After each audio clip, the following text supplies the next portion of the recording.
किसको सजदा करूं मैं सहरा में, दर ज़रूरी है बंदगी के लिए। समस्या तब उत्पन्न होती है जब किसी एक चीज़ के दो पहलू या दो रूप होते हैं और हम उसे दो अलग अलग चीज़ें समझना या मानना शुरू कर देते हैं। ऐसा ही एक विवाद वर्षों से चल रहा है, जिसमें से एक पंथ का मानना है कि ईश्वर साकार है और एक पंथ का मानना है कि ईश्वर निराकार है। परंतु यह दोनों चीज़ें अलग अलग नहीं हैं, यह एक ही चीज़ के दो पहलू हैं, एक ही श्रृंखला के दो पड़ाव हैं। हमारा मन बहुत चंचल है जो एक स्थान पर नहीं टिकता।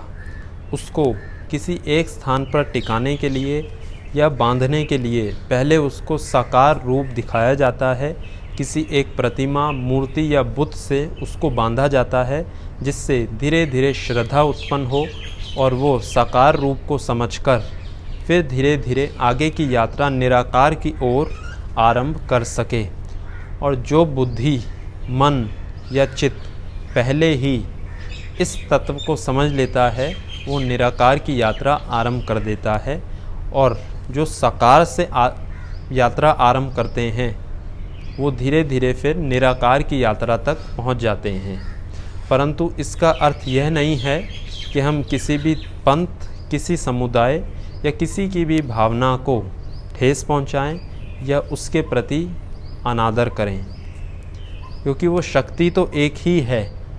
वही शक्ति विभिन्न स्वरूपों में बटी हुई है। भक्ति का केवल एक ही उद्देश्य है कि किसी भी मार्ग से, साकार से या निराकार से, किसी भी एक मार्ग से प्राणी या साधक या जीव उस शक्ति के साथ जुड़ सके, उस सर्वशक्तिमान परमात्मा का दर्शन कर सके। कोई भी व्यक्ति उस आनंद की वर्षा से वंचित ना रहे, इसलिए साकार और निराकार दोनों की ही चर्चा की जाती है। जो जैसा जिसकी समझ में आए, जैसी जिसकी श्रद्धा भावना हो, वो उसी प्रकार से, उसी मार्ग से जुड़ सके। जो निराकार स्वरूप को मानकर यात्रा आरंभ करते हैं, वो भी उसी स्थान पर, उसी अवस्था पर पहुंचते हैं, और जो साकार स्वरूप को मानकर यात्रा आरंभ करते हैं, वो भी उसी लक्ष्य पर या उसी अवस्था तक पहुंचते हैं। दोनों का लक्ष्य या मूल एक ही है, केवल दोनों का मार्ग अलग अलग है।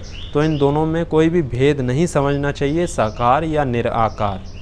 यात्रा एक ही है। जो साकार से यात्रा आरंभ करेगा, अंत में पहुंचना उसे भी निराकार में ही है।